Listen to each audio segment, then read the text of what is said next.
오늘은 성금요일입니다. 여러 금요일이 있는데 그 금요일들 가운데에서 오늘 특별히 성스러운 거룩한 금요일이다 라고 이렇게 부르는 데에는 예수 그리스도께서 고난받으시고 십자가 위에서 죽으신 날이기 때문에 이 날을 성금요일 그리고 또 순환일 이렇게 부릅니다. 그래서 우리 교회는 전통적으로 계속해서 이 순환일마다 순환일 예배로 함께 모이고 있고, 또 예배 때마다 성찬을 하며 예수 그리스도의 십자가 위에서의 죽으심, 또 우리를 위하여서 베푸신 은혜 되돌아보는 귀한 예배입니다. 우리가 이렇게 함께 이 코로나19 바이러스로 인하여서 다 함께 모여 예배하지는 못하지만, 또 성찬의 은혜는 나누지 못하지만, 해마다 하나님께서 십자가 구속의 은혜를 되새김하는 우리들에게 은혜를 베푸셨던 것처럼 오늘 이 밤에도 하나님께서 예배하는 우리 보백교회 모든 성도들에게 한량없는 은혜를 내려주시기를 소망합니다. 성금요일은 어떠한 날보다 우리 그리스도인들이 믿고 있는 복음, 기독교의 본질이라고 말하는 복음이 무엇인가가 선명히 드러나는 날입니다. 왜냐하면 십자가가 무엇이고 십자가의 의미가 무엇이며 왜 주님이 우리를 위해서 십자가 위에서 죽어야만 하셨는지를 되돌아보는 그런 날이기 때문입니다. 우리는 고대 사회하고 너무 멀리 떨어져 있기 때문에 고대 사회에서 예수님이 십자가 위에서 처형당할 때 그 십자가 형을 쳐다보던 사람들의 심정을 참 이해하기 어렵습니다. 왜냐하면 그 당시에 이 십자가형은 가장 잔악하고 또 가장 악랄한 사형의 방법 가운데 하나였다고 합니다. 특별히 이 로마 사람들에게는 이 십자가형은 처형하지 아니하고 반란을 일으키는 이방인이라든가 폭력을 행한 사람들, 그리고 강도, 이런 사람들에게 내리는 형벌이었다는 거죠. 적어도 어려움을 겪고 밑바닥 인생을 살고 있는 이런 사람들에게 처해진 그런 형벌이지만, 현대를 살아가는 우리들이 아무리 이 십자가형을 이해하려고 해도 시대적 간극 때문에 그 당시에 이 십자가 형벌의 잔혹함을 잘 이해하지 못한다는 것입니다. 그런데 문제는 이런 잔악한 형벌로 예수님이 십자가에 매 달리셨다는 겁니다. 그리고 우리 주님은 이 십자가 위에서 그래도 빨리 임종하셨지만, 보통의 경우는 하루 이틀이 아니라 일주일씩 십자가에 매달려 있는 사람도 있었기 때문에 가장 큰 고통 가운데 하나는 수치스럽게 온몸이 발가벗겨지고 몇 날 며칠을 십자가 틀 위에 매달려 있는다는 것, 정말 힘든 고통이었다는 겁니다. 그런데 우리 주님은 온갖 고난을 당했고 또 채찍질을 당하면서 지쳐 있었기 때문에 십자가에 매 달리셨을 때 6시간 만에 운명하시지요. 목요일 저녁 체포된 후부터 계속해서 끌려다니지 않습니까? 신문을 당합니다. 조롱을 당합니다. 그리고 채찍질을 당합니다. 얼마나 힘드셨으면 자기 십자가를 짊어지지 못하고 십자가 처형장으로 가지 못하셨겠습니까? 적어도 예수 그리스도의 심신은 매우 지쳐 있었고 거의 바닥에 떨어져 있었기 때문에 십자가에 처형되셨을 때 6시간 만에 임종하신 것입니다. 오늘 본문이 이야기하는 것처럼 오후 3시가 되었을 때 우리 주님은 큰 소리로 외치셨습니다. 엘리 엘리 라마 사박다니, 나의 하나님 나의 하나님 어찌하여 나를 버리시나이까. 성도 여러분, 예수 그리스도의 이 고백은 단순한 외침이 아니라 절규입니다. 아버지를 향한 절규인데 그 절규가 얼마나 절저한지 어찌하여라는 이 단어 하나만 생각해 보십시오. 언제 이 단어를 씁니까? 아버지, 어떻게 나를 버릴 수 있습니까? 아버지, 내가 왜 이런 고통을 당해야 됩니까? 하소연이 아니라 그 고통의 무게가 얼마나 힘들었으면 우리 주님이 이런 고백을 하시겠느냐는 겁니다. 이 한마디를 통해서도 우리는 예수 그리스도가 당하신 그 고통의 깊이를 마음속에 다시 한번 새겨볼 수 있는 겁니다. 여러 가지 단절 가운데에서도 가장 큰 단절이 있다고 하면 사랑하는 사람으로부터 끊어지는 것 아니겠습니까? 아버지와의 관계가 끊어진다는 것, 이거 얼마나 큰 고통입니까? 상상하지 못할 고통을 우리 주님은 겪으시면서 엘리 엘리 라마 사박다니 외치셨던 겁니다. 성도 여러분, 그런데 이 단절이 누구 때문에 온 것입니까? 주님이 지으신 죄 때문이 아니라 바로 내가 지은 때문, 우리가 지은 죄 때문에 주님이 이 고통을 겪고 계시다는 겁니다. 그런데 이 놀라운 은혜를 받으면서도 우리가 이 고난주간이 지나고 부활절을 넘어서 또 우리의 일상의 삶이 회복되기 시작하면 우리는 금세 주님의 이 십자가 구속의 은총을 가볍게 생각을 합니다. 생활 가운데 자주 넘어지면서 죄를 지으면서도 이제 하나님 앞에 나아가서 회개하고 용서받으면 되지라고 생각하면서 우리가 지은 죄에 대하여서 가소평가하는 경향이 있다는 겁니다. 주님이 얼마나 큰 고통을 당하시고 우리의 죄를 구속하였는지 우리가 절절히 느끼며 살아간다고 하면 어떻게 해서든지 우리의 삶 가운데 죄를 짓지 않고자 좀 몸부림쳐야 되지 않겠습니까? 내 힘으로 안 된다면 하늘의 은혜를 구하고 또 말씀을 묵상하고 또 무릎 꿇어 기도하며 하나님 앞에서 거룩하게 살아가고자 애써야 되지 않겠습니까? 그런데 우리의 삶을 돌아보십시오. 우리는 자주 잊어버리지 않습니까? 그리고 죄를 지으면 우리는 어떻게 생각합니까? 그래, 예배 시간에 주님 앞에 나아가서 십자가의 보혈 붙잡고 회개 기도하면 되지, 그러면 하나님이 용서해 주시겠지.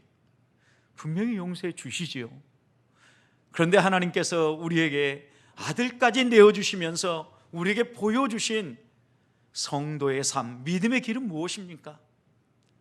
연약하여서 넘어지면 넘어지는 대로, 제가 유혹하면 그 유혹에 그냥 내 몸을 내어주고 실패하는 인생이 아니라 이런 유혹이 다가올 때 마귀를 되져가라, 그래야만 저가 피하리라 라고 말씀하신 베드로 사도의 말씀처럼 하나님은 우리가 사단의 유혹을 대적하고 믿음으로 정직하게 구별되게 살기를 원한다는 것입니다. 최근 얼마 전에 대만에 여행을 간 한 부부의 이야기 때문에 저는 깜짝 놀랐습니다. 코로나19 바이러스로 인하여서 대만에 입국한 후에 아마도 자가격리를 당한 것 같습니다. 그런데 이 부부가 자가격리가 끝나기 전 하루 전날 그냥 관광을 하고 돌아다닌 거예요. 이것을 확인한 대만 정부에서 이 부부에게 벌금을 물렸는데 하루 위반한 것 때문에 1인당 613만 원을 물렸습니다. 더 말 못할 아픔은요, 이 부부가 소통이 좀 약했는지 무엇이 문제였는지 모르지만 이렇게 간과하고 또 이런 통보를 받은 후에도 조용히 다른 공항을 통하여서 출국을 하려고 했다는 겁니다. 대만 정부에서는 오히려 더 이런 행동들을 괘씸하게 보았는지 반드시 이 벌금을 내야 출국할 수 있고 정해진 기한 내에 벌금을 내지 않는다고 하면 구속하겠다라고 이렇게 분명한 뜻을 밝혔습니다. 성도 여러분, 우리는 죄가 이렇게 형벌, 우리가 죄를 지을 때마다 그 죄에 대한 대가가 즉시 나타난다고 한번 생각해 보십시오. 그 죄에 대한 대가를 즉시 우리가 치러야 된다고 하면 조심하지 않겠습니까? 아마 이 부부는 이 벌금을 물고 대만에서 돌아온다고 생각해 보십시오. 나중에 대만을 가거나 다른 어떤 나라를 여행하더라도 그 나라의 법, 그 나라의 규칙을 지키려고 애를 쓸 겁니다. 왜냐하면요, 한번 넘어져 보았기 때문입니다. 그렇게 넘어져 보니까 자신의 삶에 매우 피곤하고 경제적 손실이 크다라는 것을 알기 때문에 법을 지키려고 할 거라는 이야기입니다. 성도는 우리가 죄를 지을 때마다 만약 십자가 형틀에 우리가 매달린다고 생각해 보십시오. 그러면 우리가 함부로 죄를 짓겠느냐는 겁니다. 그렇게 죄를 짓지 않고자 애쓰고 또 조심하고 또 조심하지 않겠습니까? 그런데 언제부턴가 우리는 집요하게 사단이 유혹하고 집요하게 공격해오는 그 공격을 알면서도 육신이 약하다는 이 한 가지 이유 때문에 그냥 넘어지고 우리 자신을 너무 쉽게 죄에게 내어주는 경향이 있다는 것입니다. 성도 여러분, 우리가 완벽하지 못하기 때문에, 영화롭게 되지 못했기 때문에, 거룩한 삶을 살아가는 사람들이기 때문에, 거룩을 지나서 영화로 나아가는 사람들이기 때문에 넘어지지 않을 수는 없습니다. 그렇지만 넘어지는 그 일을 최소화해야 되지 않겠습니까? 로마서 3장 23절부터 25절 보면 바울은 이렇게 고백했습니다. 모든 사람이 죄를 범하였음에 하나님의 영광에 이르지 못하더니 그리스도 예수 안에 있는 속량으로 말미암아 하나님의 은혜로 값없이 의롭다 하심을 얻은 자가 되었느니라. 성도 여러분, 넘어질 수밖에 없기 때문에, 너무나도 이것을 우리 주님이, 우리 아버지 하나님이 잘 아셨기 때문에 예수님을 보내주셨고 예수님을 십자가에 매 다신 겁니다. 아들이 아버지와 단절되면서까지 우리의 죄값을 철저하게 치르시고 화목 제물이 되어서 우리들이 그 예수 그리스도를 힘입어 하나님 보좌 앞에 나아가 주님, 이런 죄를 지었습니다, 용서해 주시옵소서, 용서의 기도를 구할 수 있는 길이 열렸다는 것입니다. 얼마나 크고 놀라운 은혜입니까? 그렇다고 하면 우리 주님 십자가에 매어 달린 이 밤 주님의 고난을 묵상하면서 다시 한 번 더 우리를 살피십시다. 나는 혹시 죄에 대해서 너무 가볍게 생각하진 않았는지, 사단의 유혹과 사단의 공격에 대해서 혹시 과소평가하진 않았는지, 내 힘으로 도저히 감당할 수 없는데 하늘의 은혜를 구하지 아니하고 하루를 시작하면서 무릎 꿇어 구하지 아니하고 하나님의 도우심과 은혜 없이 그냥 하루하루를 살아가고는 있지 않은지 되돌아보면서 이 밤 주님 십자가에 매달린 주님을 붙잡습니다. 그 주님을 바라보면서 앞으로 내가 살아가는 동안 매일매일 그 십자가의 고난의 깊이를 깨닫고 그 고통의 무게를 다시 한번 내 가슴에 품으면서 좀 더 거룩하게 하늘의 은혜를 덧입어 살아가는 주의 자녀되게 주시옵소서. 기도하며 나아가는 우리 보백교회 성도들이 되시기를 주님의 이름으로 축복합니다. 두 번째, 이런 상황 속에서도 사람들은 자신들의 필요와 자신들의 원하는 것에만 관심을 둡니다. 35절 보십시오.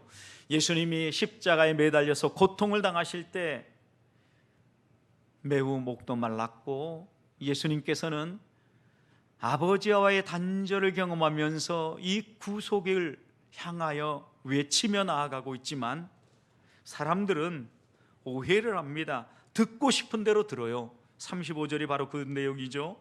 곁에 섰던 자 중 어떤 이들은 듣고 이르되 보라, 그가 누구를 부른다고요? 엘리야를 부른다, 이렇게 얘기했어요. 성도 여러분, 엘리야가 와서 예수 그리스도를 구해 줄 건가? 그들은 이렇게 생각한 거죠.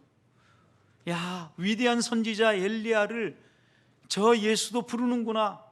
그래서 그 엘리야가 자기를 구원해 달라고 이렇게 이야기하는구나. 이어서 읽어보면 이렇게 오해를 합니다. 성도 여러분, 적어도 그들은요 분명하게 알아들을 수 있도록 우리 주님이 말씀하셨어요. 그들의 언어로 유대인이 들을 수 있도록 엘리 엘리 라마 사박다니, 나의 하나님 나의 하나님, 분명하게 외치신 거예요. 엘리야가 아니에요, 여러분. 그런데도 그들은 듣고 싶은 대로 들은 거죠. 또 만약에 그들이 이 히브리 말 아람어를 잘 몰랐다고 하면 엘리라는 이 단어가 아마도 엘리야를 부른 것처럼 들려왔겠지요. 적어도 우리는 한 가지 생각해야 될 것이 있습니다. 아무리 이해하고 그렇게 생각한다고 해도 예수 그리스도께서 너가 구원자라고 하면 십자가 위에서 내려와 봐라고 요청을 할 때 그때도 묵묵히 십자가 위에서 끝까지 자리를 지키신 주님이지 않습니까? 그런 주님이 엘리야를 불러서 엘리야에게 구원해 달라고 외치겠느냐는 거죠. 자기 생각에 사로잡혀 있으니까, 선입견을 가지고 있으니까 예수 그리스도가 십자가 위에서 외치는 한마디 한마디가 구속의 언어로 다가오지 않고, 한 사람 한 사람의 죄를 짊어지고 그 죄를 구속하는 죄의 무게로 다가오지 아니하고 자신들이 생각하고 싶은 대로 생각하게 된 것입니다. 사랑하는 성도 여러분, 여기서 우리가 또다시 마음에 새겨야 될 교훈이 있습니다. 우리가 이 세상을 살아가면서 무엇이든지 선입견을 가지고 보면 정확하게 그리고 바르게 상황들을 볼 수 없다는 것입니다. 바르게 알지 못하면 믿음의 길도 바르게 열릴 수가 없습니다. 하나님의 말씀을 듣고 그것을 깨달을 때 거기로부터 믿음이 생기는 거 아닙니까? 그런데 선입견을 가지고 하나님의 말씀을 대해 보십시오. 이미 내가 듣고 싶은 말만 듣고 내가 이해하고 싶은 말만 이해하는 거죠. 건강한 믿음이 나올 수 없는 거죠. 하나님 앞에 조용히 무릎 꿇고 나의 이런 편협한 생각 그리고 선입견 하나님 빼주시고 성령께서 조명해 주셔서 내 마음의 폭이 넓어지고 생각의 폭이 넓어져서 주님 말씀하시는 것 하나하나 깨닫고 그 깨달은 믿음의 길을 걸어가게 해 주십시오. 이렇게 기도해야 되지 않겠습니까? 그래서 시인 다윗은 시편 119편 32절에서 이렇게 얘기했습니다. 주께서 내 마음을 넓히시면 내가 주의 계명들로 나아가리라. 주의 계명의 길로 나아가리라. 사랑하는 성도 여러분, 하나님께서 우리의 생각의 폭을 넓혀주시고 우리의 마음을 열어주시면 말씀이 깨달아지고 주의 말씀이 이끄시는 그 길을 향하여 달려갈 수 있다는 것입니다. 그렇다고 하면 내가 보고 싶은 대로 보고 내가 듣고 싶은 대로 듣고 내가 말하고 싶은 대로 말하는 삶이 아니라 하나님이 우리에게 보여주신 것을 바르게 이해하고 그 깨달음을 따라 믿음의 사람답게 걸어가야 되지 않겠습니까? 그리고 또 하나는 우리의 눈이요, 허탄한 것을 보면서 자꾸 허탄한 것에 빠져 있다 보면은요 허탄한 생각을 하게 돼요. 그래서 다윗은 시편 139편 37절에서 이어서 이렇게 얘기합니다. 이렇게 기도합니다. 내 눈을 돌이켜 허탄한 것을 보게 말게 해주시고 주의 길에서 나를 살게 해주십시오.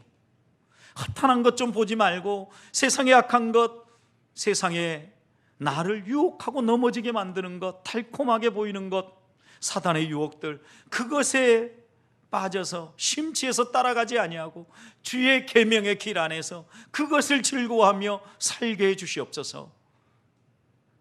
사랑하는 성도 여러분, 왜 이런 기도가 필요합니까?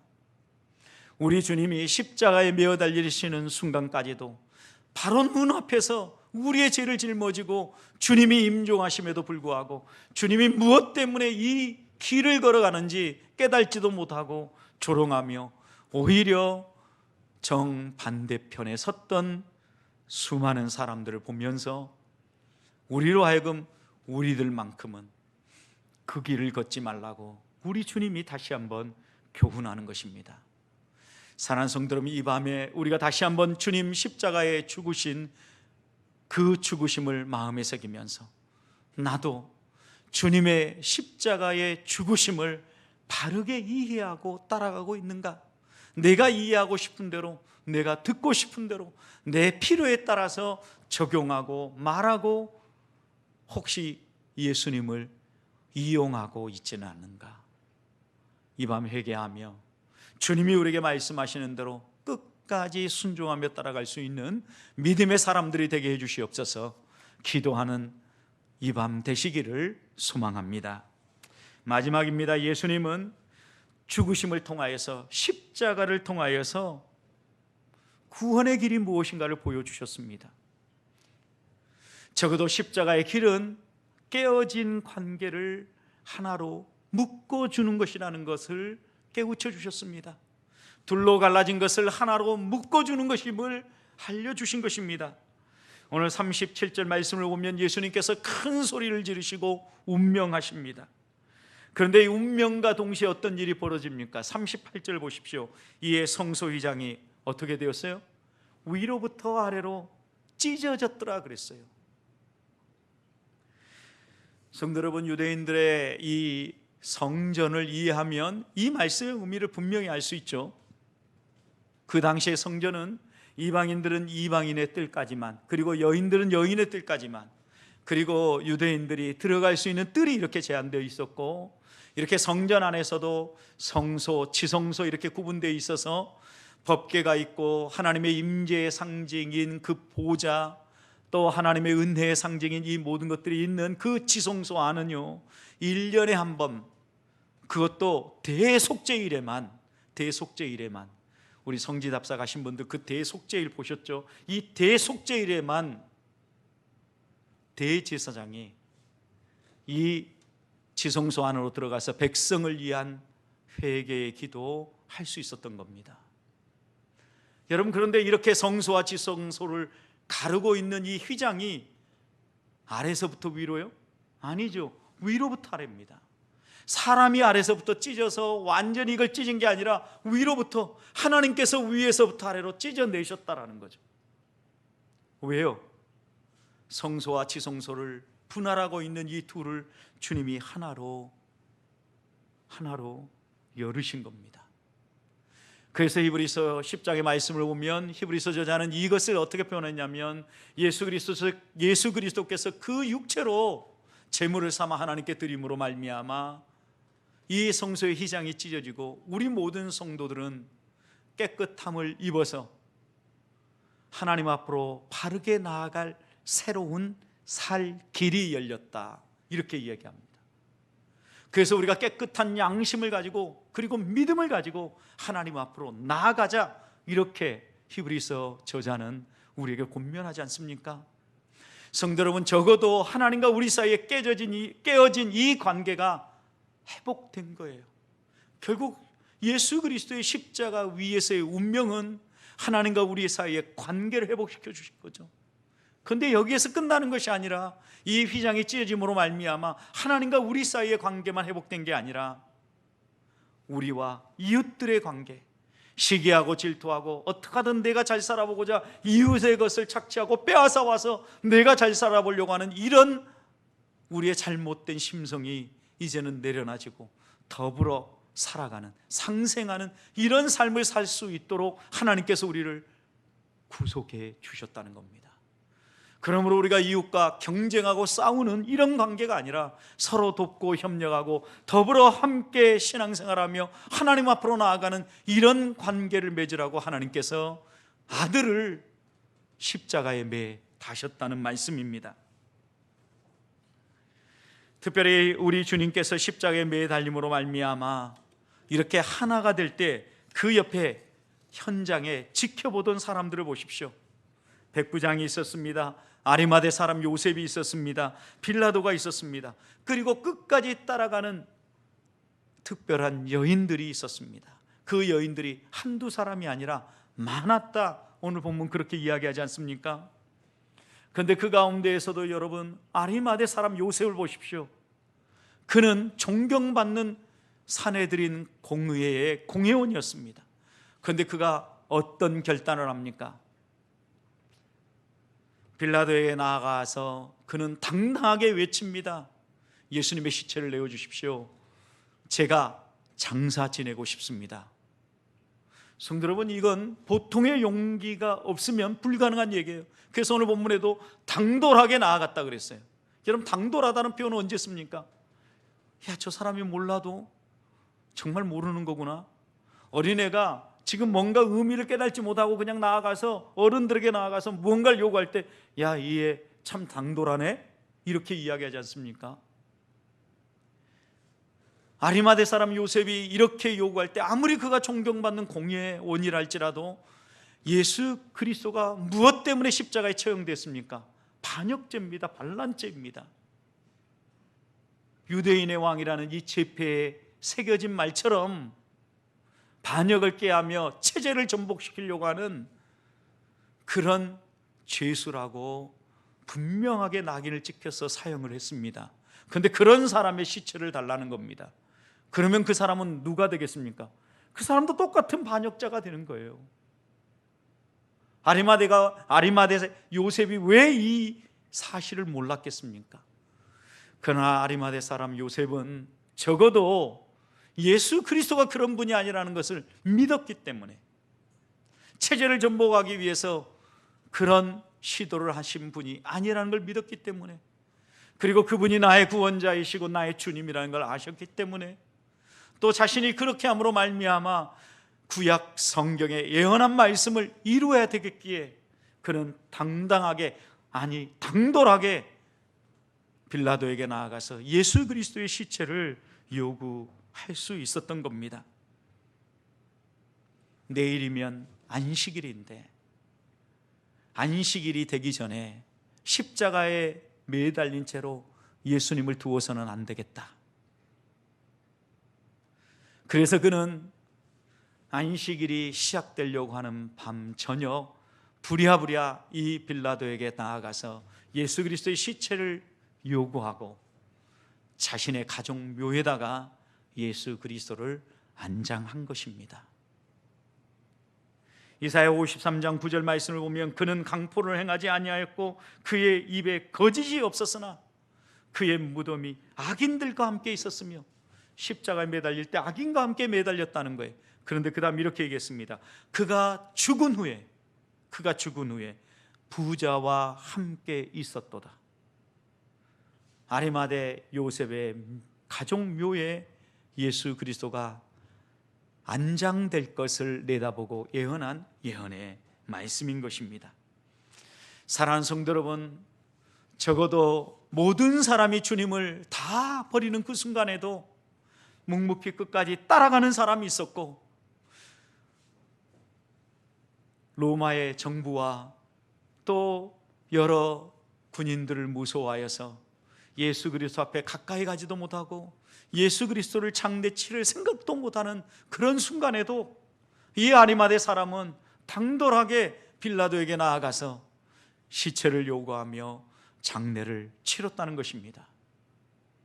성도 여러분, 우리가 우리 주님의 십자가의 죽음을 다시 한번 마음에 새기면서 이 밤에 한 가지 더 구해야 될 기도 제목이 있습니다. 내게도 이런 믿음의 담력을 허락하여 주시옵소서. 아리마대 사람 요셉이 믿음이 없었다면 어떻게 그렇게 당당하게 그리고 또 당돌하게 나아가서 예수님의 시체를 요구할 수 있었겠습니까? 적어도 그에게는 예수 그리스도에 대한 분명한 이해가 있었기 때문입니다. 믿음이 있었기 때문입니다. 결코 이 일이 후회되지 않을 거라는 확신이 있었기 때문입니다.